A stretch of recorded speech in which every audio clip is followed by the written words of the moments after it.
Oh no! Why are 5 people tied to the tracks? Good thing there's not a trolley coming. Oh no!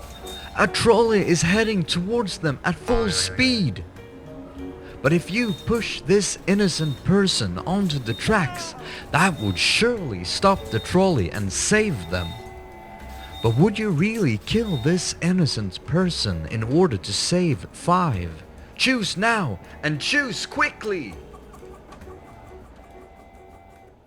Last week we discussed the classic trolley problem, but this time around I wanted to change it up a little bit. I must admit that it was really fun reading all the comments on both the short form and the long form video, but I had some issues with some of the comments.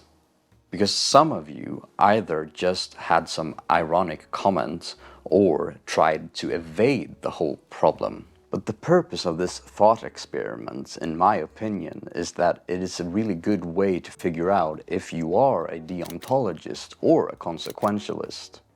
It's not like there's a correct answer. I want you to think what you think is right to do. But as you saw, I made a new animation, which is really just a variant of the old one. And this time around, you're standing above the tracks, and the only way to save these 5 people is if you push an innocent person onto the tracks.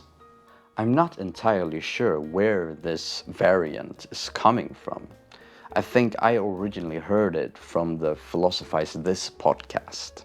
Another frequent comment that I received last week was that some people would not pull the lever because of legal obligations. That is an excellent point. So it seems as though our legal system is leaning more towards deontology. Do you think that's fair?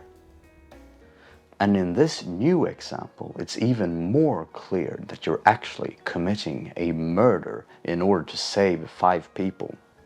In my opinion, there really is no difference between the old example and this one. But what would you do? Would you push him onto the tracks?